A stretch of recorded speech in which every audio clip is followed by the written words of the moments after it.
Texas Metal Show. I'm your host, John fucking Winningham, and on this episode, we talk to Blood of an Outlaw. When we decided to have Blood of an Outlaw on the show, I was a little bit anxious to sit down and talk to them, just for a couple of reasons. First, didn't really know these guys very well. I think we'd maybe seen them live twice before in the past, and they kind of encompass a lot of metalcore, deathcore elements, and that style of metal is not something that I have embraced. I like one or two bands, but that's about it. So I didn't know if we were going to be able to relate. What if they didn't fucking listen to the same kind of metal I listened to? And they did, and they didn't. But overall, I think the interview went really well. I think it was a lot of fucking fun, and I hope you enjoy it. But before we get into it, I want to plug a couple of shows happening on February 11th. First, at Satellite Bar, we have Tobin's Dirty 30 at 3 p.m. with Funeral Horse, Ganesha, Doomstress, The Dirty Seeds. It's 12 bands, it's $12 cover. I don't know why you wouldn't show up. Also, on February 11th, at Scout Bar, they're doing Bloodfest, which is a little bit more of a metalcore thing. So if you like that, check it out. Blood of an Outlaw will be there, In Exile, DWI, straight on till morning. That's at 2 o'clock, 15 bands, $13. You're probably not doing anything better on a Saturday. So, whether you're in Houston, or fucking Norway, or Russia, or even fucking Israel, go out, support your local scene, you motherfuckers.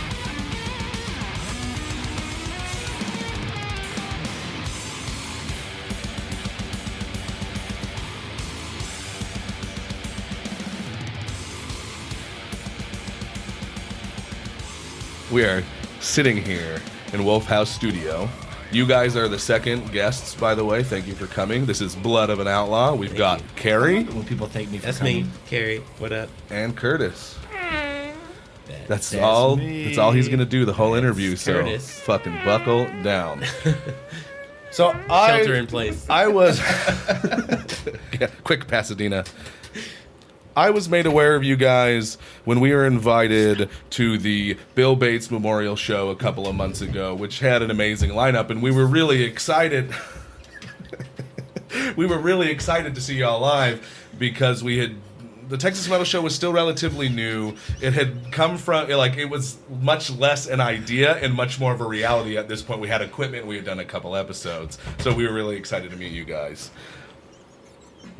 For you listening to the show, Curtis has his finger up, and Carrie is slowly just masturbating it. But This is my ego. if you were here to see what was going on, you would see the love and tenderness in his eyes while we all laughed. I'm crying, actually. My body. So for me personally, when it comes to, I'm a genre guy. I will use genre labels. It helps me. If you don't like genres, I'm sorry. If I offend you by using the wrong genre, just let me know. Some people are like, fuck genres. No, dude. I like to go in depth. So when You know what I'm saying? it comes to like deathcore and metalcore, for me personally, it was not something I ever really like super got into. If to be completely honest, if I was younger, I'd be like, that shit sucks. That's not real metal. But as I get older and learn to accept more things because a 16-year-old me thought it was shitty, 30-year-old me realizes You grow and this is- expand. Yeah, which is, well, hopefully you grow and expand. Hopefully, yeah. So when we Depends first saw on you mood. guys, I didn't really know what to think, because initially the shitty brain was like, these guys are probably not going to be very good because it's deathcore. Then the other guy was like, well, why don't you see the show, and maybe these guys are fucking great, and we really enjoyed it. You guys recently released Southern Hymn, your first album. And how well has it been received? Have you guys gotten any press or? We've gotten a lot of good feedback off of it. However, we haven't really pushed it as hard as we could have. We didn't do our homework, and we threw it together very quickly and set a deadline, and we had to meet it regardless of what happened, and we pushed it back some more, and I mean, it was just a jumble fuck. Yeah, it was a very freshman effort. You know what I mean? Like, I've been in quite a few bands, and it's the first successful release that I've put out that I was proud to put in someone's hand and say, look, this is what we have to offer. So, I mean, it was a lot of work there. Headaches. God. The week before was just insane. spending like that one day driving all day, just ordering the CDs, going and getting the sleeves printed, getting this done, the deposit on this, go back to get the CDs that they forgot to print the first time, and then getting to Curtis's house, and we were cutting a bunch because it was so just do it yourself. It was ridiculous. Which is great though. Like, there are people who won't do it yourself. Yeah. Who won't take that step. Be like, well, fuck, I don't know how to put an album out. I think next time we're not going to do it ourselves. This was what we had to do this time around, and we learned far more lessons than I was ready to learn. Well, but that's good though. That means Yeah. ultimately your second release will go smoother and hopefully be a little bit easier on you. For sure. yeah. So before we're gonna understand it more. I want to talk about your studio time, what it was like to record the album. But before we get into that, I would really like to have a history of the band, how Blood of an Outlaw got together. That always really interests me. Yeah. It's crazy, man. This is really my first band that got up off the ground. Had one in high school and so forth, but I was asked to fill in for a friend's band at Scout Bar about 2.5, maybe 3 years ago. Enjoyed the music. It was relatively easy to play. Liked the people that I had met, with that first experience. I got a little taste of it, and I had to have more. Shortly after, I was asked to join a band called Reaching Everest, and all the members were kind of in and out. Well, not all the members, but they were having people that were in and out of the band. Shortly after I had gotten in, I had asked for a name change. We had gone from A Texas Burial to Blood of an Outlaw, from Reaching Everest. So it went from Reaching Everest to A Texas Burial to Blood of an Outlaw.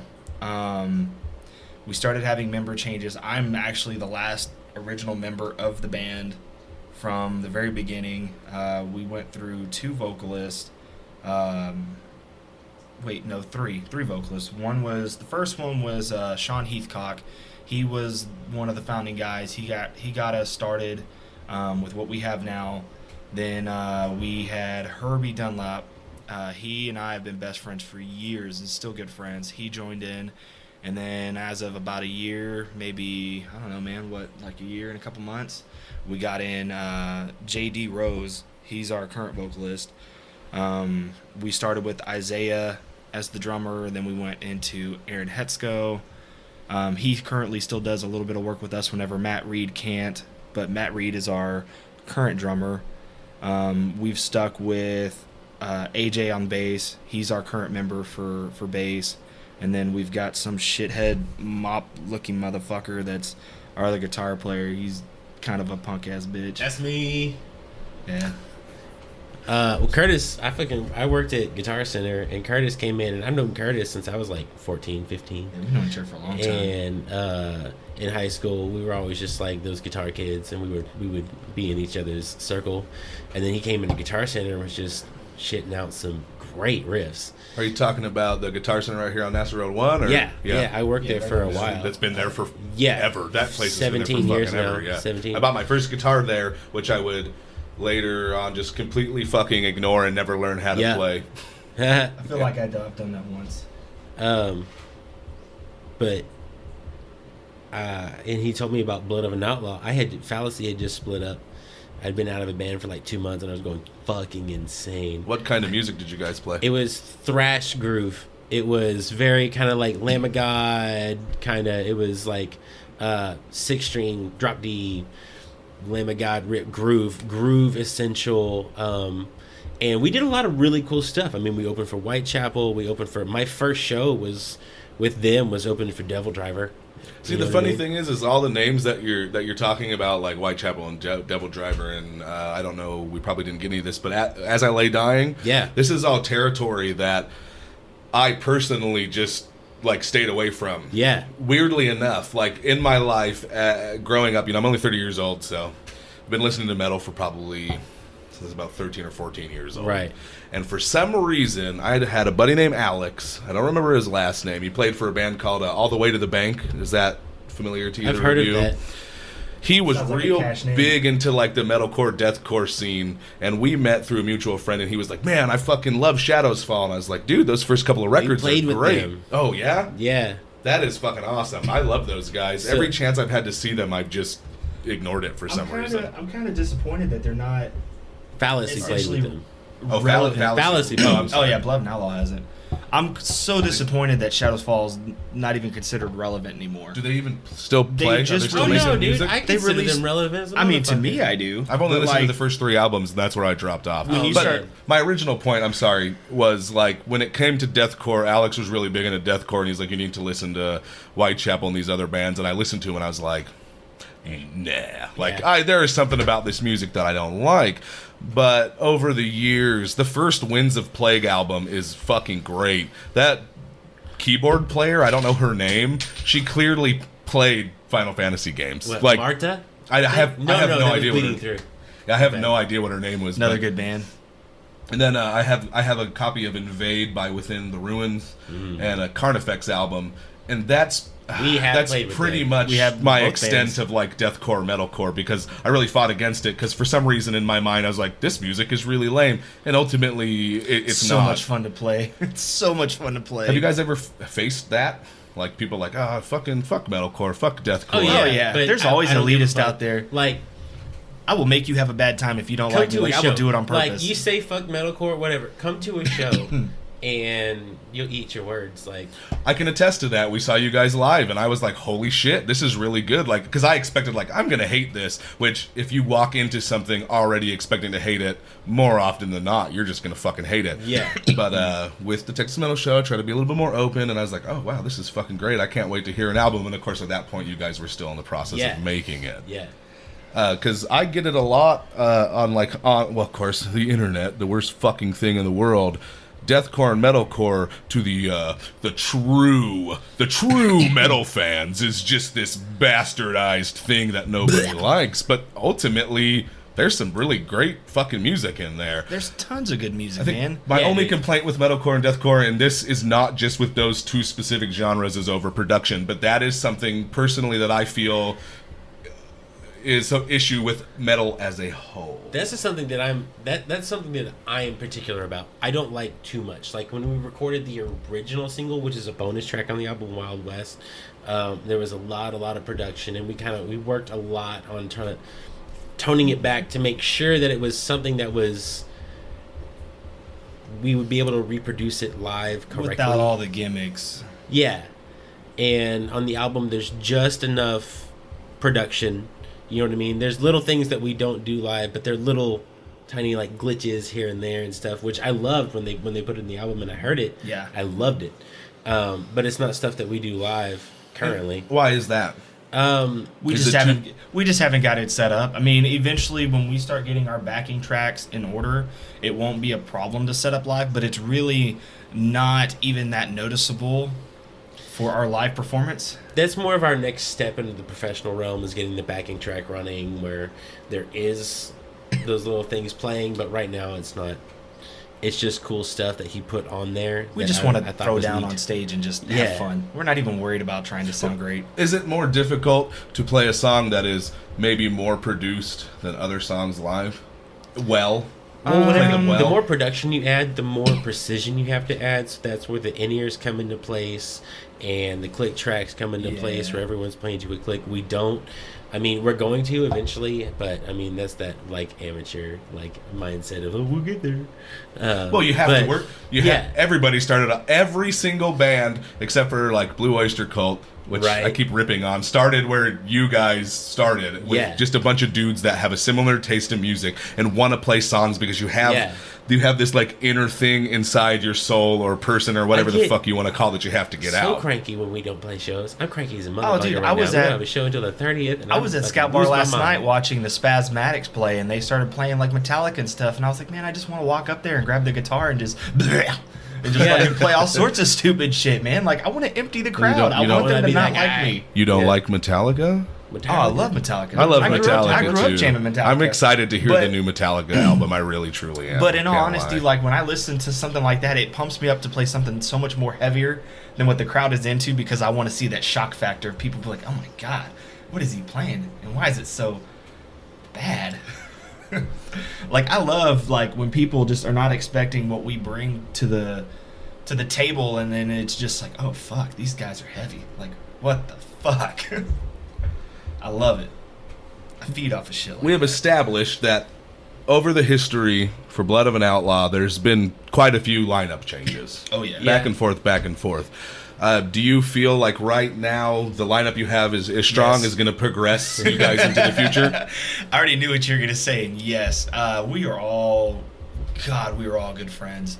And it's not even so much about the music. Like, outside of band practice, we can all get together, fuck off, and have a great time. The one person that really doesn't hang out with us a whole lot, and it's okay, is Matt. He's got a family, he's got kids, that's not a problem. But when he's around, it's a brotherhood, man.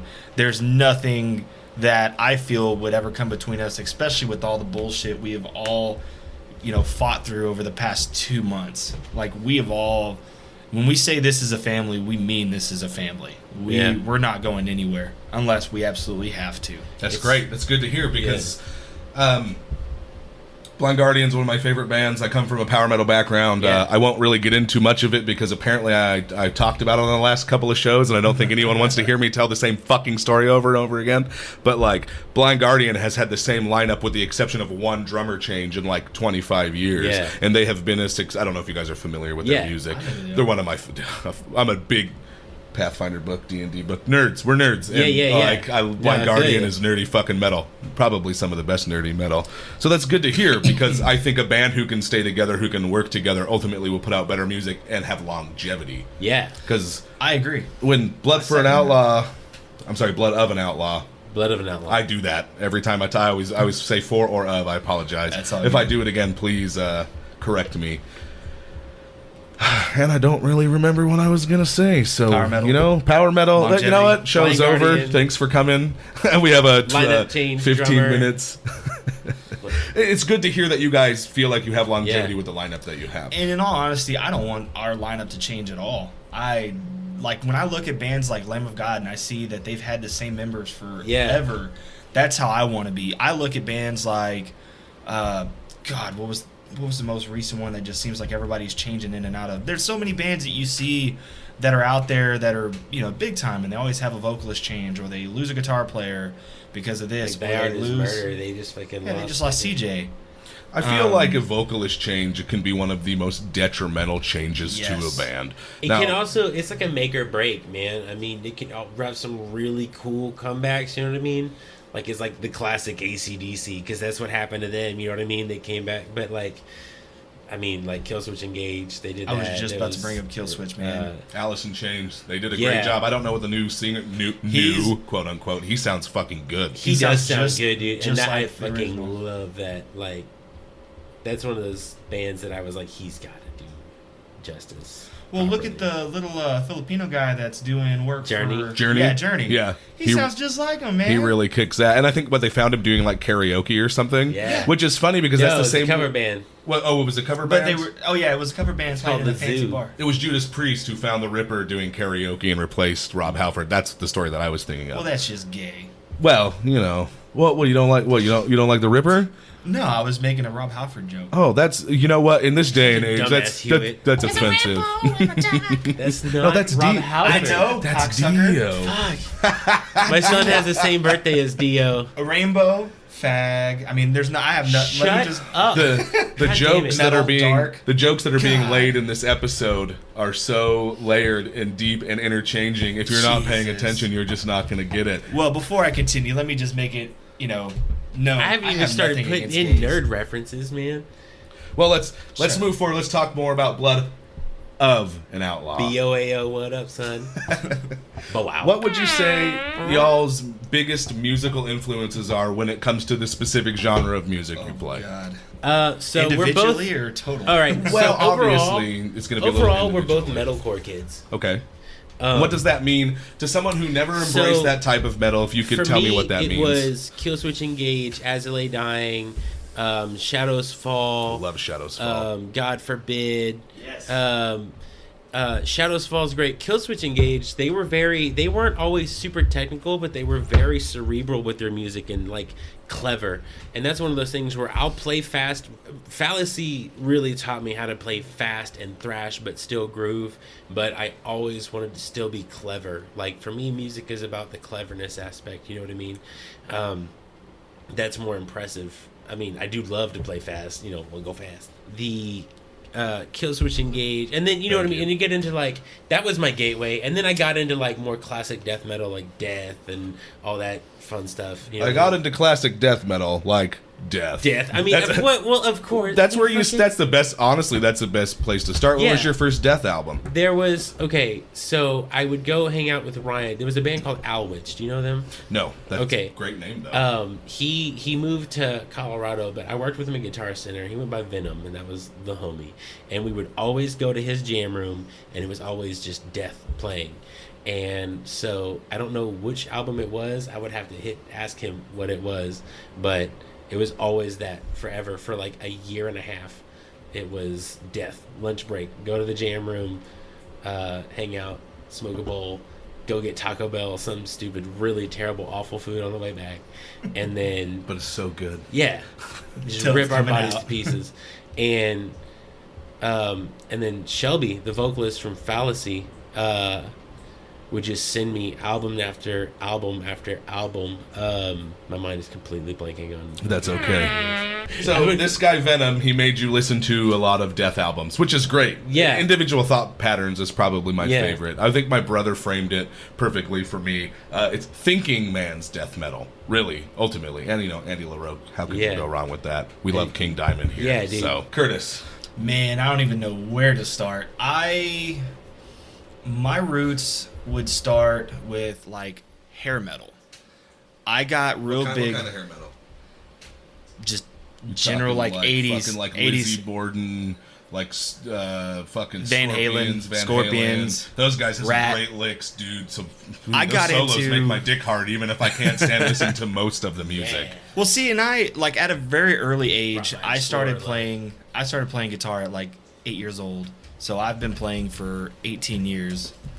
I got into like the hair rock, the hair metal, glam rock, by listening to Van Halen. Eddie Van Halen is one of my biggest idols. Eventually, I progressed into radio music, like Green Day. That's actually how I started learning, was punk and stuff like that. Then eventually, I finally heard a song by Lamb of God and was just blown away by what it was. It was ridiculous.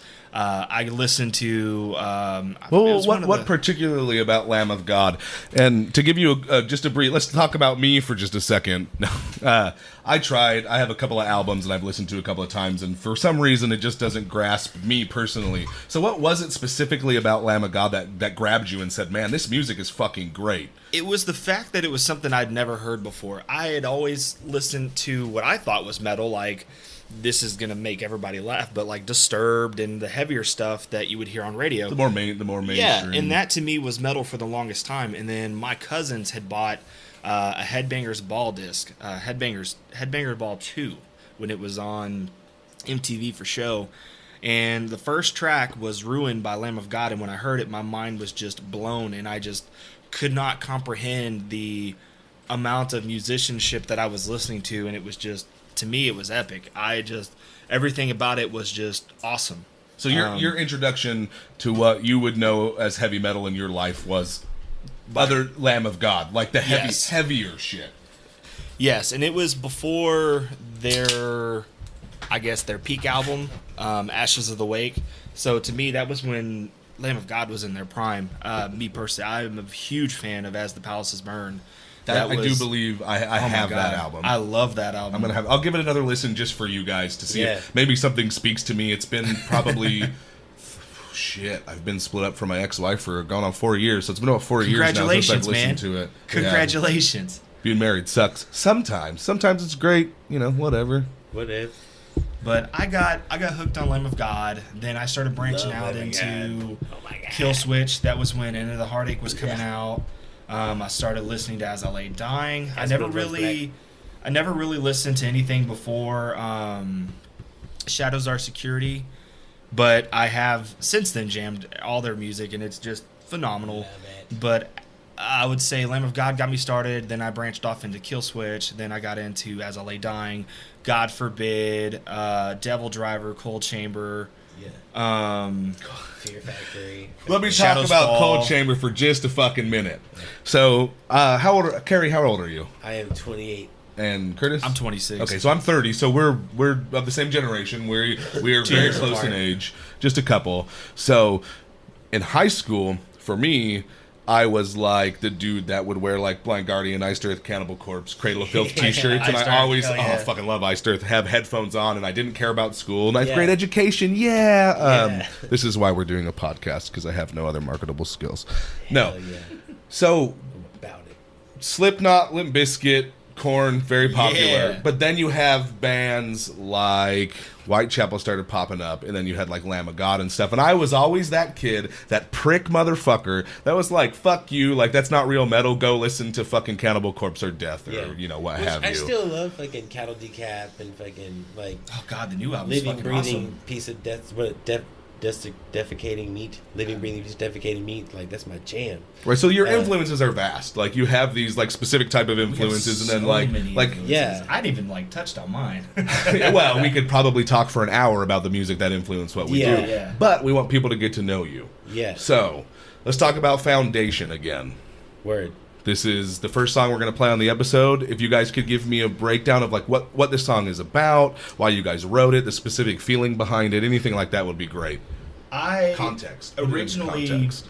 this is pretty much how all of the album is from my point of view, or from my perspective. I wrote each song with a feeling from different music that I was jamming at the time. And for Foundation, when I was in the process of writing it, I wanted to write a song that, you could just easily connect with, that if you felt down, you could find some sort of strength in this music and, lift yourself up, for the most part. Nobody should ever have to battle anything alone, regardless of what it is, whether it's something personal, whether it's something that you just experience, just whatever. And when I was listening to music at the time, I was going through a depression. I was going through a pretty bad breakup. I was listening to a lot of the Acacia Strain. And one of the songs that really got to me was Our Lady of Perpetual Sorrow.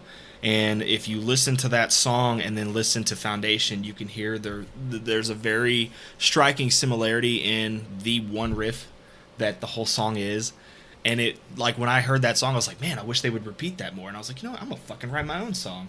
And I started writing and I started progressing it. And it's not as heavy as that song is, but the way it just builds and builds and builds, it just has so much emotion behind it.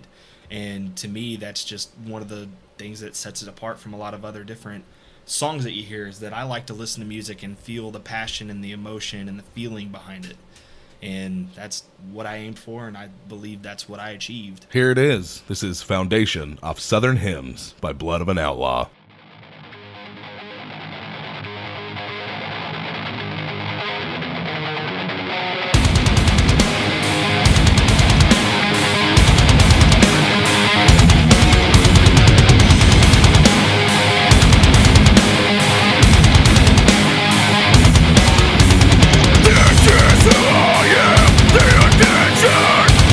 Watching my personal change. This is my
talked a lot about the different influences, genre specific for you guys.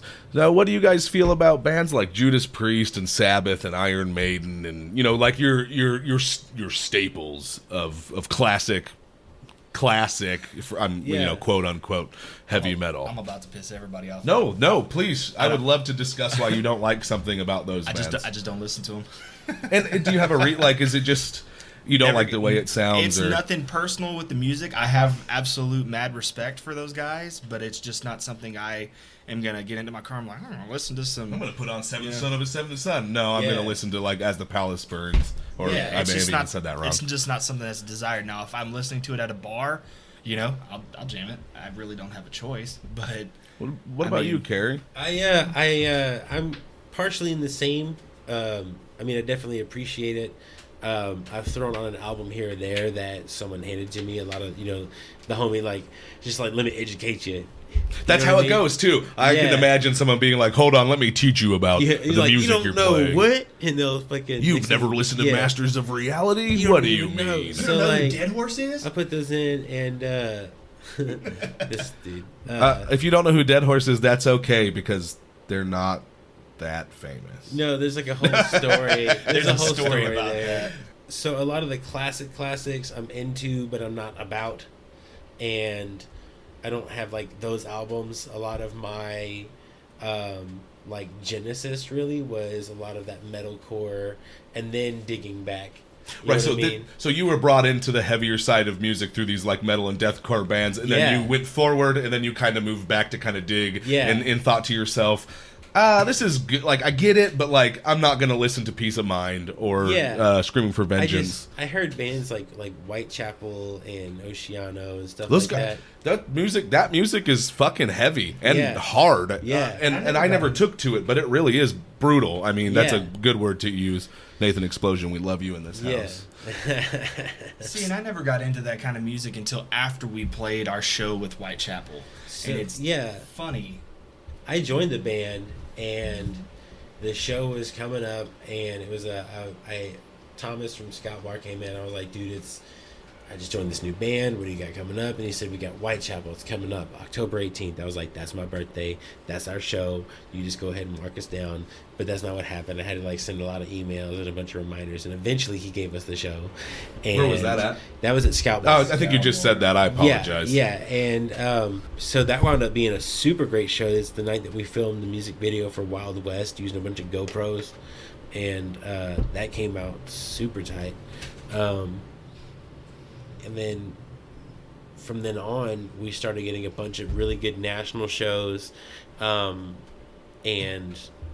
we've headlined a couple local showcases and stuff like that, and it's been great. Bloodfest was our album release. I'm so sorry we didn't make it to that show. We talked about that show for weeks, and I don't remember why we didn't go, but when it passed, I was like, fuck, I wish we would have been there.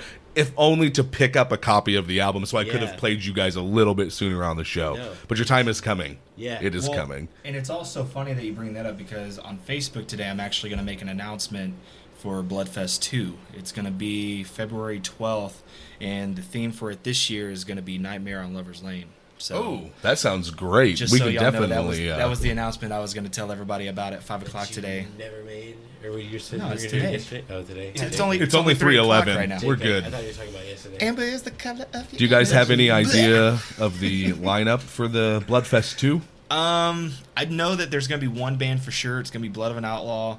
But as far as surprise, I have people in mind that I'm going to try and get a hold of to see if they want to play. But this year, I'm going to try and get, instead of having an all-local showcase, I'm going to try to have 2 to 3 national acts on. Give me an example of when you say national act, what do you mean? Somebody on the smaller scale for now. Okay. If I could afford to book somebody like Upon a Burning Body, I would. That's just definitely not in the budget for now, but I'm thinking more along the lines of like Cane Hill, Scare Don't Fear. We have some homies back in California that just did a tour with Fear Factory and Soilwork, Spades and Blades. Fucking love Soilwork. Oh, they're great guys, dude. If I could get the dudes from California to come out and chill with us, I would love to. Oh yeah, it was a. You guys got to play with Soilwork? Soilwork, Yeah, and Fear Factory. Just this last year? Yeah. I think I missed that show. I remember seeing the marquee and it was like a day behind, and I was like, "What the fuck? Fear How did I Factory, not know?" Soilwork, Spades and Blades. Green as Emerald was on with us. Yes. That was a fun ass show. Good lord, that was a fun fucking show. Yeah, we played our asses off that night too. Like, It it was was- actually just one of those solid nights. Like Oh, we always yeah. recognize, like sometimes I get off and I'm like, man, I played like shit tonight. And then there are those times when we get off and we're like, that was a solid show. Oh yeah, and I think what did it for me was being able to chill with Dino from Fear Factor. That was a dude that Yeah, you took him to the Oh store. god, dude. That was one of the moments for me where I was just immediately starstruck because growing up, I listened to Fear Factory and was That's heavily fucking dude. influenced, man. I love Divine Heresy too. Well, by the way. yeah, and Divine what Heresy was is he good, like? too. What kind of was he a good dude? Super Was he real down to friendly? earth, man. Oh yeah, that's just, good. He was like one of the guys, man. I was just like the entire time I was just like fucking giddier than a school bitch. And he like literally he looked over at me, he's like, dude, you alright? I was like, man, I'm cool, I'm not gonna lie, man. I grew up listening to your music. He's like, man, I'm just like all the other dudes except I'm just fat and I'm a Mexican. Word for word, man. And So you got to hang out with one of your idols. Yeah, that dude. is always a It good was time, especially when they fucking treat awesome. you right. yeah, dude. Very, very pleasant experience. I've got nothing bad to say about that. Let's talk about your writing process. When you guys sit down, are you currently writing new material for a new album? Have you Oh, yes. already Oh, yeah. written new material for a new album? We each between he and I, we probably have another 9 songs that are working or so. If not more. Like I know I have about 4 almost finished songs that are basically ready to present to everybody with the let's take the final pass and fine tune this and really put it together. What's that process like when you come and you bring a song that you've been working on for a couple of months to everybody and you're the only one that's heard it? How do you guys get together and decide on a final product? Curtis and I are very different in our writing process. I'm kind of like a Polar riff, opposite riff. almost. I'm riff, put together these things that sound good, put together these like pockets for somebody to do something, and then I'll take it to Matt, and me and Matt will kind of like jam it out and like see what we can shift around or what he's going to have to do to land on certain spots. And Curtis will write things and put drums to it and program them and basically give a skeletal structure of this is what I want, this is what I have written, and this is kind of the whole vibe. And that's the way the majority of the songs are written. Like Undertaker was the only album on the song that I had the majority of the writing process. That will be the next song that we play. Right. And that you can kind of hear the more deathy influence of that. I sat down and listened to them both a few times before you guys came over just to prepare because I really wanted to. I wanted to not be the dude. I don't know anything about you guys. Let's Yeah. talk about your metal. You know, I've seen you live once. Yeah. I've listened. Bluegrass. Yeah, real heavy bluegrass. You know, I've listened to the album once it dropped a couple of times, and if you are listening to the interview when you go play these songs back to back, there's a different. You can definitely hear the different styles of music. Also, they're similar, but they are also very different, and Yeah. it's pretty fucking cool to have an album where every song isn't just kind of more of the same bullshit. See, and that's one thing that I will say that I do pretty well on is that when I write a song, I try not to structure it the same. Well, that's a lie. I do tend to structure the same. Well, you know what works and what doesn't work. I'm getting there. Yeah. Well, you have an idea in your own head. I We're mean, always Yeah. learning as musicians, you know what I mean? There's that aspect of it, but Yeah. Like I started with all these songs, the structure was very plain cut and dry, very similar. And then at the end of our progression with music now, we have a 9-minute song that's just proggy as fuck. It's a riff master, man. God. when you talk, okay, let's talk about prog metal, which is to me an interesting beast because when I talk about prog metal, when I think about prog metal, I think about things like Symphony X or Dream Theater. But like my buddy Christian, when he talks about prog metal, he is talking about like, yes, and like Animals as Leaders, I think is another one. Gent.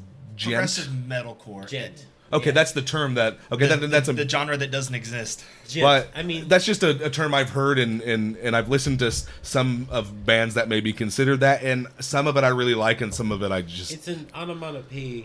It depends on the Onomatopoeia band. sound that gin for Right. when you're chugging. Was And like it's- Meshuggah kind of. Meshuggah is kind of dry, super front end compressed kind of tone, low gain, a lot of compression, due to how low they were tuning. And then a lot of those guys took it and ran, and we dial our tones in.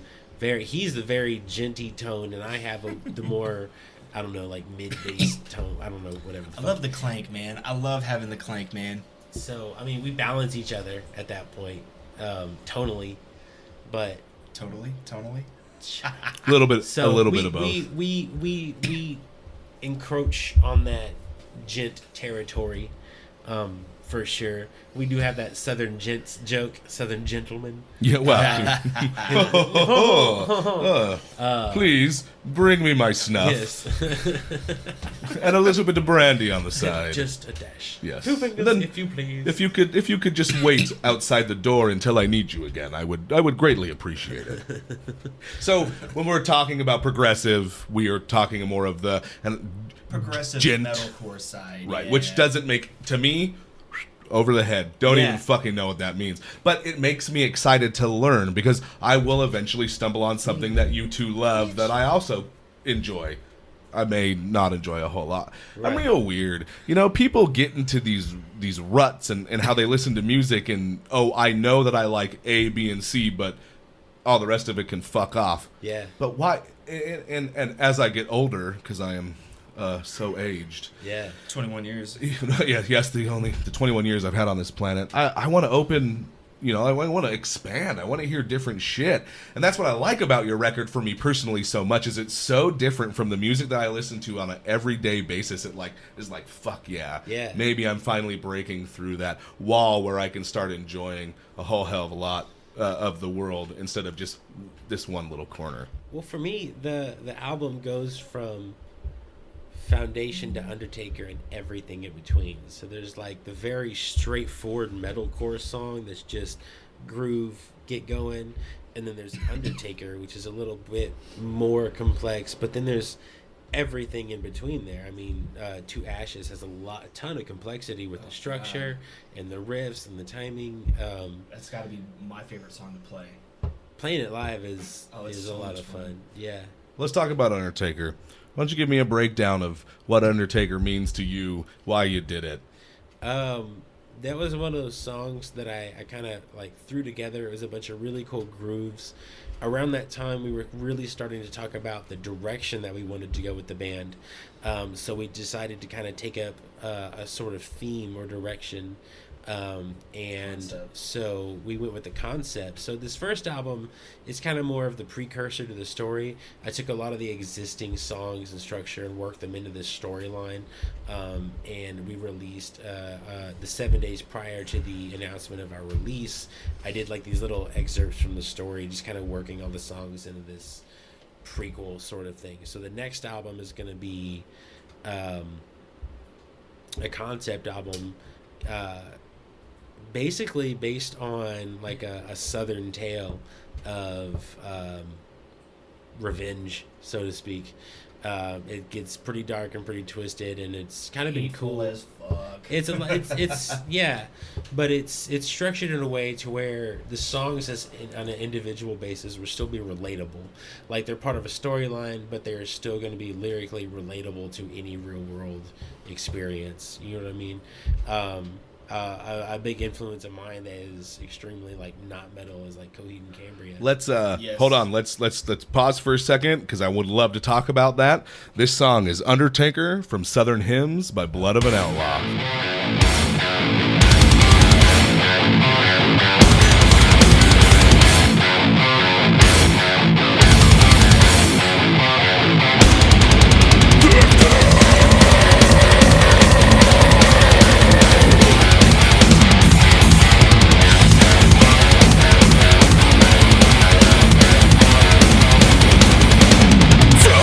Your time has come to pass, so that's why I'm dead.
song break, we started moving into non-metal influences. And Carrie, you talked a little bit about Coheed and Cambria. Am I saying that right? Yeah. They have that one song that got super popular. That was in that movie 9. And I really like that song. Yeah. I mean, but they had, so Second Stage Turbine Blade and then In Keeping Secrets were their first and second albums, I believe. Yeah. And they have a story. They tell a sci-fi story that's got a lot of twists and turns, and you can listen to the songs without knowing that and still relate to a lot of their lyrics. So whenever, and I've only written part of the lyrics with Undertaker, and I try to take a semi-active hand in the lyric writing process with JD to help him like develop lyrics that follow the storyline, because I'm just kind of... Does JD, who is the singer, primarily write lyrics, or when you bring a song to the table, do you have a kind of an idea of what you want the lyrics to be about? With all the existing songs, there were little tweaks here and there that he would change to kind of fit his style. But overall, those were fairly existing lyrics. With Undertaker, I had posted something that I had just written down for shits and giggles, and he wanted to take it and work it to use with Undertaker, so we did. And from that point on, with a lot of the newer songs that were starting to really develop, I'm like kind of lending my mind and the storyline that we've created to the lyrics, just to kind of make sure they fit.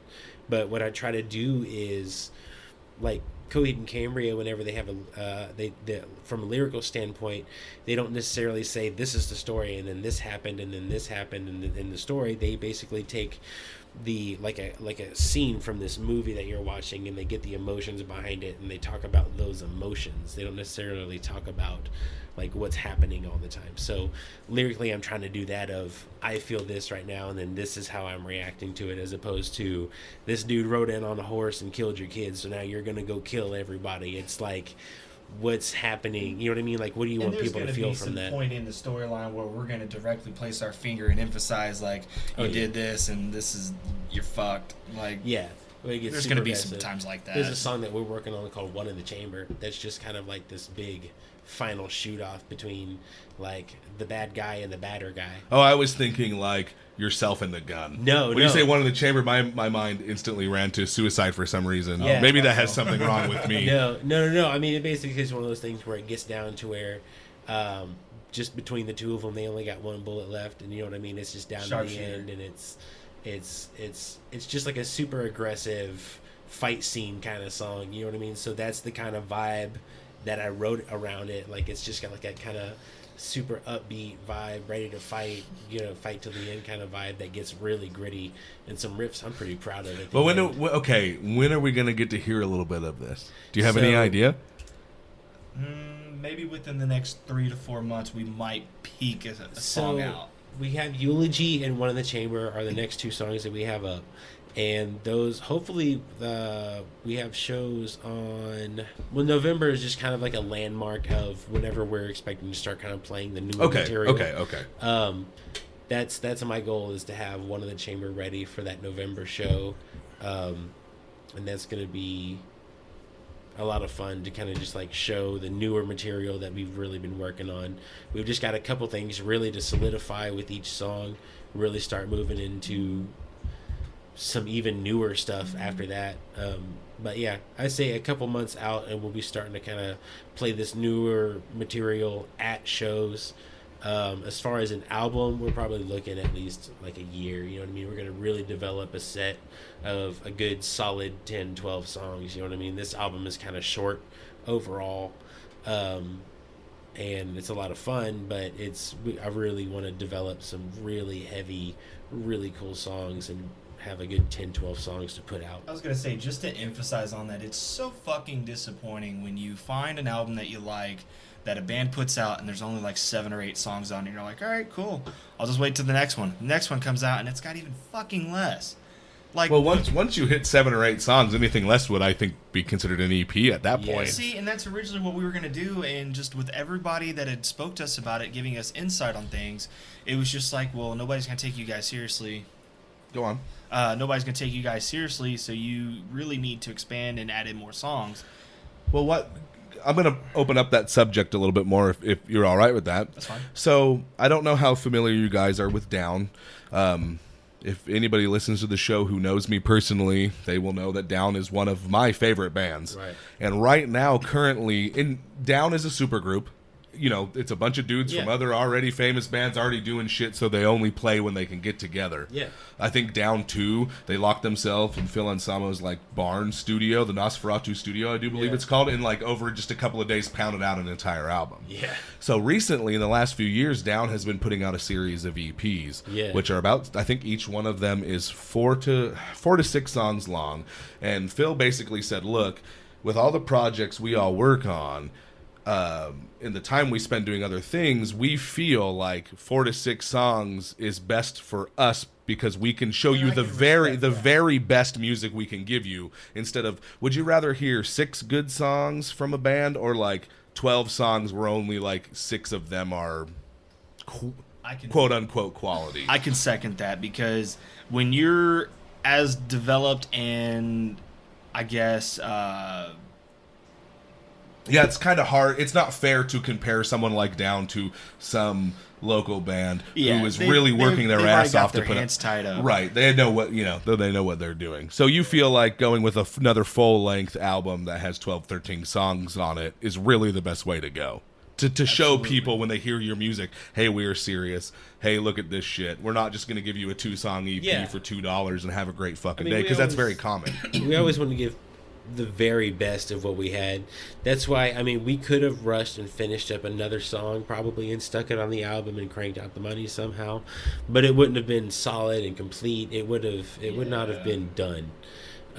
So that, I mean, we're just gonna go ahead. I mean, we're putting a lot into the songs that we have now.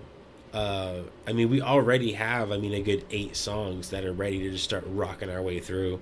And each influence in each song is strikingly almost different to a sense. Like, I have a lot of material that I've written that is progressive metalcore, to expand on, like, the difference between prog and, I guess, gent. It's more on the gent side. He says with a little disgust added on the end. Well, no. There's a lot of people who... There's a lot of people, and I say it like that because gent isn't technically a genre, it's a sound. Right. But, I mean, everybody knows it for what it is. I hear gent, and I know, like, you can name exactly a couple. What somebody's talking right, about. And the style. I have some songs that are more on the gent style. Then I have some songs that are straight up almost death metal, man. There's lots of blasts. There's lots of grooves in there where it's slammy as shit. Then I have some songs that are just simple as fuck, man. They groove. Because sometimes simple is best. Fuck yeah, I believe simple and sweet. Isn't that what you said earlier? Yeah, simple and sweet. To the point. It doesn't have to be overly technical in order for us to feel accomplished as a musician. If you're bobbing your head up and down and you're getting, your feelings out and you're connecting with what I'm writing, that's my goal. That's what I want. It could be metal, it could be country, it could be anything. But as long as if you're trying to fucking tear the room apart, that's fine. That's great. That would be awesome. Texas, and I can't speak for cities I don't live in, but as far as Houston goes, when it comes to local shows, we may be able to do some better pits. So if you're at a local show, let's fucking hit each other. Yeah. And then, pick each other up when we fall down and be a lot of fun about it. Because there's some really heavy-ass fucking bands in this city, and you just stand there. Like, are you guys familiar with Crusher? No. Dude, sludgy. I will send. We have an episode with them. Yeah. They are fucking sludgy motherfuckers. Nice. Bang your head, bash your neighbor, and then even then, people are just still kind of just standing. The only thing I have to say about our music scene is there's a good part and there's a bad part. The good part is the one that everybody supports each other. We have a show coming up. Why don't you come out and check us out? All right, cool. Whoa, well, you got a show coming out. Why don't we go out and check yours out? And that's how it's supposed to work, man. Cross-promote each other's shows. Try to get everybody's word out there. It is a competition, but it's not a competition. And then there's the shows that you go to where it's the beatdown crews that walk in and, there's a chick on the side and they, deliberately go and hate mosh and just knock the shit out of this girl that's trying to enjoy the show. And it just ruins the scene for that group of people. That's the kind of people that I can't fucking stand. Let's expand on the metal scene. you guys are part of a more specific type of metal scene. Generally, and I could be wrong, so please correct me if I'm wrong. As far as I know, is more kind of towards our side of town. What do you feel about? This is something I've talked about with a couple of different people. When you go see local metal shows, specifically in Houston, you go to a black and death metal show, or you go to a metalcore and deathcore show, or you go to a doom show or a stoner show. What do you guys feel about playing shows where you play with maybe a thrash metal band, a stoner rock band? I would love to see that. I love those crossover shows, man. I hate. That's my favorite because I get exposed to things that I haven't seen, people I haven't met, musicians that there's so many great people that are musicians. There's so many angry people that play angry music that are the best fucking people I've ever met in my life. Hell yeah, dude. Those shows kind of really offer me the opportunity to kind of meet those people that I haven't gotten to meet. Especially like whenever I joined Fallacy and we were playing shows with Doomstress. Project Armageddon. Yes. And those guys are. We love you, Project Armageddon, but you know that. Yeah, and there's just that whole scene that's more on like that, not the crustier side, but there's like the kind of darker side of the scene. And then that side of the scene is real doomer, doomer metal scene in Houston. The doomer metal scene. Yeah, the doom and stoner scene is pretty great. Yeah. So, what's your ultimate direction of the band? Do you guys one day would love to successful? How do you grade success? Is success blood of an outlaw? Is what we do primarily for money just the buzz or about us? Primarily, for me, a lot of the success would be able to just like go out and play all over. You know what I mean? Have people know our music. Just.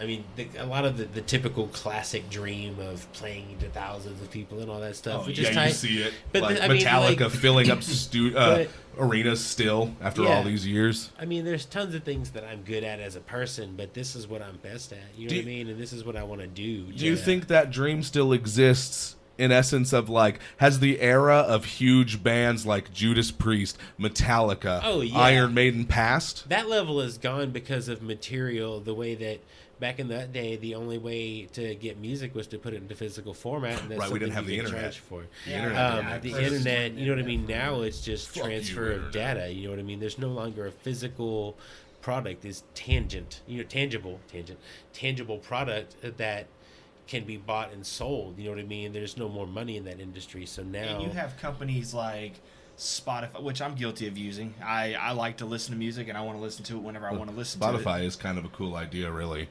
But it takes away from the money that these bands are trying to get. You have a streaming service that you pay $30 for all these different bands, and you can listen to just about anything in the world streaming. And these bands that put all these thousands of dollars into recording and marketing their product and trying to make that dream, they only get like I think it's like 0.0001%. It's an exceptionally low percent. It's like $1 per 1,000. Yeah, it's fucking ridiculous. Way less than that. And it kills the dream of the musician going in and hopefully selling tons of records when, I can pay $30 for this. And I can listen to the album as many times as I want over and over and over. And that to me kind of crushes me because I eventually would love to be able to sit on a tour bus and do whatever the fuck I want and not have to ever worry about money or getting my bills paid and be able to tour the world and put my product in the hands of, thousands of people and, walk out somewhere and somebody like, oh my God, your music changed my life. That's my ultimate goal. Is I like being able for somebody to come up to me and say, oh man, you guys are amazing and blah, blah, blah. It's not so much that we got to feed our egos. It's just that, hey, I created something that I'm proud of and you're proud of it too. Well, that makes me feel good. I don't know if this is a real quote. And if it's not a real quote, if you listen to the show, please tell me. A quote. Well, I do believe Jimi Hendrix said, when I have to die, I'm the one that dies, so I'm going to live the life that I want to live. And I sincerely hope that you guys can reach the notoriety to that point. That will be fucking amazing. How do you guys feel about this interview? Good? Yeah. Thank you so much for being on the show. We really appreciate you guys coming down, and thank you for bringing me a copy of your album. Yeah, absolutely. I hope you enjoyed our talk with Blood of an Outlaw. If you're in Houston and you have a chance to go see them, go fucking see them. Shortly after this interview was recorded, there was a bit of a shakeup with the band. The lead singer, I believe, split amicably, and I believe the bassist. And so any future version of Blood of an Outlaw, there's going to be a bit of a lineup change. And as far as I know, that they've filled those 2 spots and are moving forward with writing new material with Carrie. So, fuck, we may get something even better than their first album, which is called Southern Hymns, which is available on Bandcamp. I want to talk to you about beer for just a minute. I am an avid beer drinker, and most of you metalheads out there also enjoy beer. Sometimes we drink shitty piss beer, sometimes we drink oatmeal stout with vanilla bean, in which your girlfriend kind of thinks, that looks gross, but what she doesn't really know is it's really fucking good.